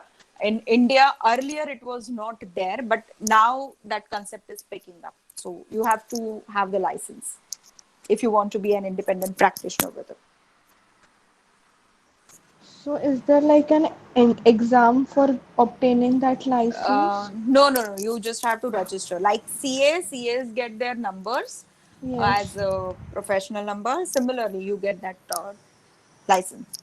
Okay, ma'am. Thank you. Yeah, you're welcome. So, ma'am, do we need those? Do we need to register even if we are looking for, being a school counselor or something like that, like a clinical setting counselor or a school counselor? So if you want to practice independently as a counselor, then you need to have that license. If you're working with a healthcare setup or you are a employee of any healthcare system, then it is not required. Okay, so if I want to open my private clinic Yes. and work independently, I need to Yes. register. Yes. Okay. Yes. And I also wanted to know, like, if anyone is interested in doing forensic psychology, so which university provides that? Bangalore University has majors in forensic psychology. Okay, Bangalore University. Yes. It's a full-time course. So any course that in psychology you opt out, look to it that you do it full time, because it gives you practical work experience, and that gives you an idea that how this field, working in this field would be. So if you choose clinical psychology or counseling or IO for that matter, your internship gives you a realistic feel about working in that particular field. So I would recommend to go for a full-time course. Even you might see in Kerala, I think Annamalai University offers MSc in psychology, which is a part-time course, or which is basically a distance kind of a course. But you miss out on that practical experience. So doing a full-time course in psychology is always beneficial. Ma'am, I had one more question. Hmm. So, I have heard like there is both MA and MSc in clinical psychology. So, True. what is the major difference in both, and So which it would depends which on the one? university. So some universities offer master's degree in psychology as MSc, and in Mumbai University offers it at Master of Arts. There is no major difference apart from the name. Okay, so like syllabus and everything is more or less the same only. Yes, syllabus is Oh, same. okay.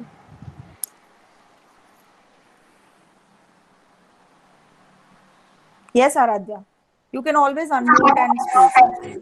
Ma'am, is it necessary to do? Matlab, of course, MA is what I plan to do eventually. But after doing PGDM diploma, we can practice, right? So which PGDM diploma you're talking about? I'm talking about PG diploma related to substance abuse from abroad, and then do masters later, like first PGDM and then masters. So if you want to study abroad, then yes, it makes sense to do PGDM first and then masters, because abroad our MA is not recognized. So we, as it is, have to do 2 years MA there, masters there abroad. So then, in that case, doing PGDM is advisable, and then opting there masters only. Okay, and ma'am, and since you have so much of idea, could you tell me that if I plan to come back India again, like after studying, after doing PGDM and then masters, and then coming back, so is it like acceptable? Is it fine if I come back? See, frankly speaking, Indian students or Indian employees always love foreign degree holders. Okay? So as far as that part is concerned, you don't worry about the job opportunities. As long as you have foreign universities, what you say? Just a sec. Foreign universities degree on your resume, you are always welcome in India. That's irony. One. But usually students who opt career over there or who opt studying there do not prefer to come back to India. So that's your personal choice whether you want to come back to India or not. Because working culture, working way is altogether very, very different, believe me.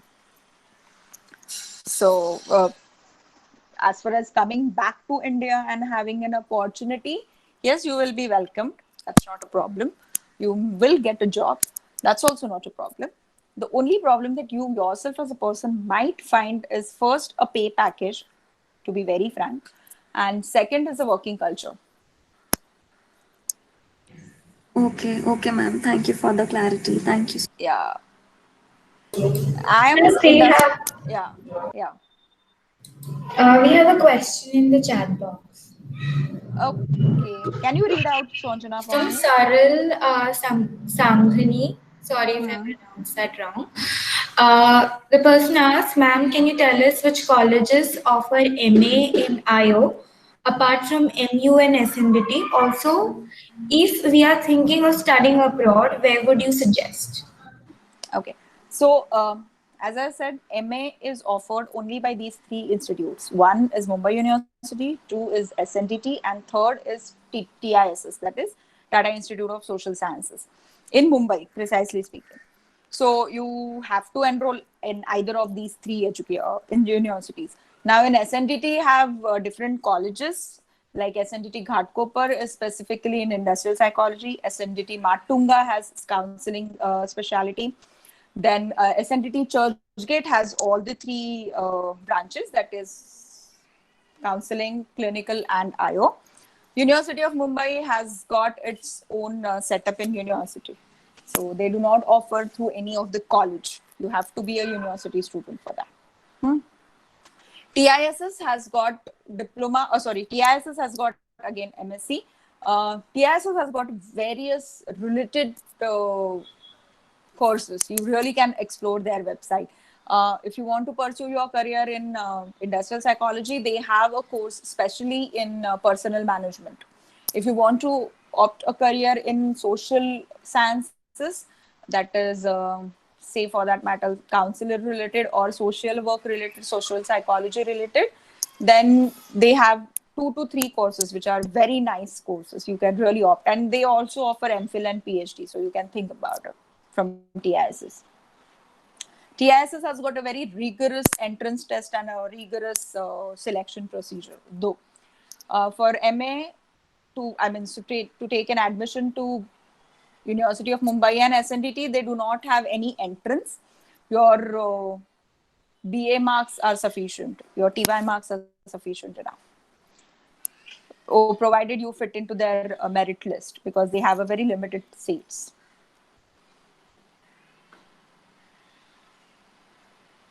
Any other question? Ma'am, for if you want to apply in Mumbai University for our masters, so like when do we start applying? Like the applications, is there any kind of a date that before our exams or after our exams? So after your exams, the notification starts focusing or starts publication on your university website. Okay, so after we have given our Sem 6 exams, and then we check out MU every day, MU site every day. So you, rather than checking it every day, you just call up a psychology department and ask when the admission procedure for MA program is going to start. Simple. Yeah. Oh, okay. Makes sense. Yeah. Rather than checking it every day, you just make a call once, or you just go personally once and check with them. When is it going to start? You take a tour at campus. Okay, ma'am. Thank you. Yeah. Any other question? Ma'am, I think my classmate is not able to unmute herself, and she's messaging in the chat box. Okay. She's asking I am about. not able to see the chat box. If you could read the chat box, please read. Yeah, she's asking about what about MSc in psychology HRDM. So HRD is a part of your industrial psychology course. So once you are done with your industrial psychology, you work in human resource department only. So that's the job role that you end up with. In industrial psychology, you bakaida have subjects like human resources, organizational behavior, training and development, and related to HR subjects only. And you have corporate related psychometric tests that you study.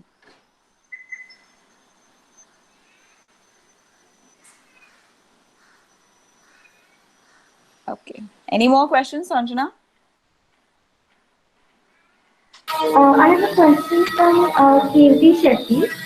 Yeah. She's asking, ma'am, is clinical more research based or is it counseling?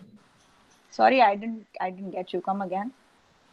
She's asking, is clinical more research based or is it counseling?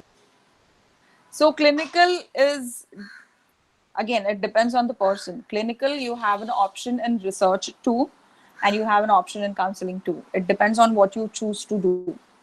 If you choose to do research, then you end up, or you are more into, you are studying more on your abnormal psychology, you are studying more on emotional disturbance or emotional disorders. If you choose into counseling, you are practically working on those disorders. So clinical psychology is what you opt for. If you work in an if you work with a clinical setup which is precisely into healthcare system, of mental healthcare system, then you do more of research part. If you work in a hospital which is a generic hospital, like a multi-speciality hospital, then you do a counseling part. Ma'am, I had a question too. Yeah. So, which country would you prefer for counseling? Like, would it be USA or Canada in terms of staying back and the quality of education and everything? Okay. As far as staying back is concerned, I will be very honest. I'm not so sure about the expenses and the lifestyle and the difference between the lifestyle in Canada and USA. Majority of my acquaintances have been in USA, and few of them have been in UK. UK offers a one year course. So if you are looking forward for a foreign degree, but you want to explore, you can opt for UK. Although UK admission procedure and studying in UK is little bit conservative and strict. USA has got lot of options as usual, being USA, and a variety of courses that they offer in USA. Lot, I mean, frankly speaking, यहाँ पे बैठ के आप सोच भी नहीं सकते हो इतने सारे variety of courses US universities offer.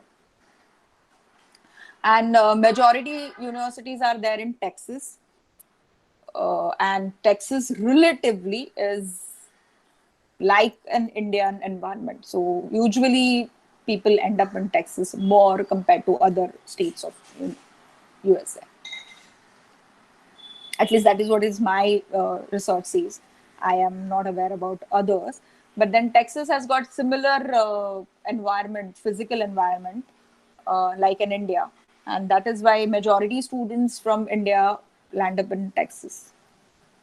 And Texas really have got good varieties, because what happens there, they offer internship along with their coursework. वहाँ पे काम करना is very mandatory if you want to survive. यहाँ पे अगर आपको कोई बोलता है कि भाई मैकडोनल्ड में ऑर्डर लेने के लिए खड़े हो जाओ for the part time job and then you complete your studies, you yourself will not do it. क्या है कुछ भी, लेकिन abroad you do that, right? So a lot of universities offer their internship programs to the students along with coursework, and that is the best part of their education system, that they offer those kind of courses. And those courses, or sorry, those working opportunities are usually in sync with what course is being offered. So one of my friend who was doing her counseling majors in college or education related field, so she was working as a educator, or she was working part time. She was working as, not professor I would call it as, but someone like an educator, as her internship program suggests. So 3 to 4 hours a week she used to work along with pursuing her course. 4 or 5 hours. Yeah.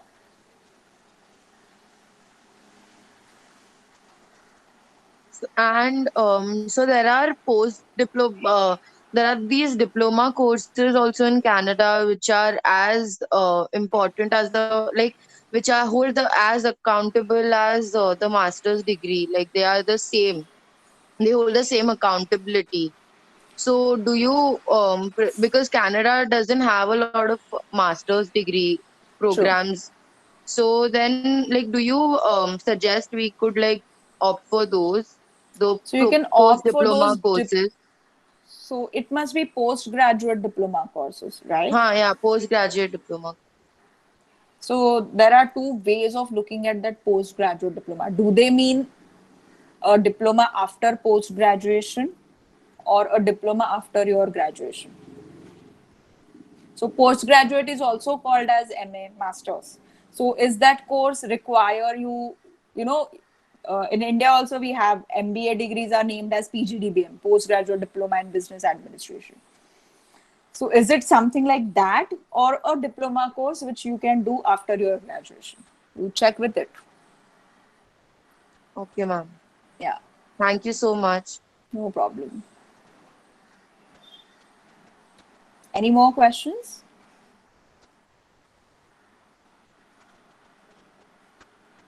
Okay. No, ma'am. I Yeah. think Yeah. So I think I'll take a leave. You may continue with further session. It was nice connecting with you all. Thank you. Thank you for listening me patiently and interacting with it. Yeah. Thank you. Thanks a lot. also, ma'am, I would Yeah. like to say on behalf of Mumbai University Garware Institute, the AFI, Dell Technologies, because of whom this workshop is getting possible today. On behalf of them, I would like to express my gratitude towards you for coming on board, taking time, and giving your experience and findings to the students, and also sharing your experience. I hope that it helped them a lot and cleared a lot of blocks in their in the mind about pursuing their career with forward psychology. I hope it has helped them a lot. And thank you a lot. Thanks a lot. So, thanks. Bye. Okay, so winding up the session, I would like to say thank you to all of you for coming online and attending these sessions. I hope the two speakers that we had today, Ms. Susanna Malcolm and Ms. Shradha Joshi ma'am, the speakers have really helped you a lot. I hope the guidance and the experience and the findings they have shared with you, it have helped you a lot and it has cleared a lot of doubts for you all. And also talking about the of your career planning and the test, I would insist you guys to take upon the career mentoring test that the links has been shared with you prior. Also, I would like to ask upon Sayusta to again share the links with you guys. Again, I would like to give you a reminder that please register yourself with the registration link that has been provided, so that you can get e-certificate for attending the workshop, as well as you can get your NSDC coupon code and the e-results of the test that you will be taking. And further, I would like to, I think that you guys will be having your exams in some coming months. Am I right? Yes. Yeah. So all the best for that. I hope you guys give it your best shot and come out with flying colors. So I hope the session was really helpful and it enlightened you a lot. Thank you and all the best for the same. Sayukta has sent the registration form link in the chat box. So please copy it and share it in your groups, in your college groups, so that the students who haven't been able to attend the session can receive a recording of the same, so that they could also get in touch, and also they could, even though they have missed out the session, they can have a look on it. Yes, Jessica Sachdev, I will share the number to you in the chat box. Sayukta, can you please share ma'am's number here so that they can get in touch with ma'am whenever possible? Sure. Yeah.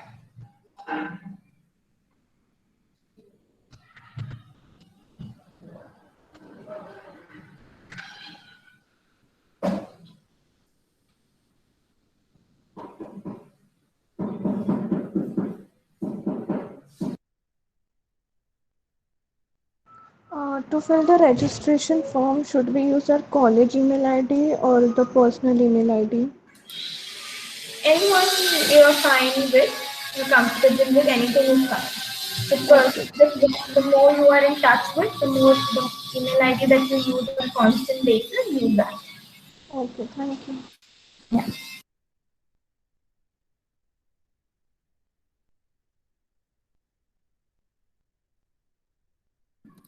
Sayukta is sending the number, right?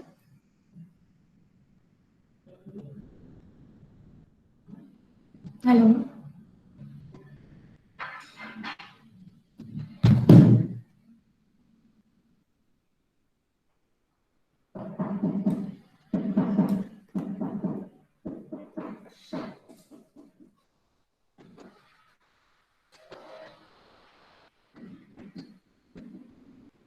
Yeah, she has sent the number of Shradha Joshi ma'am.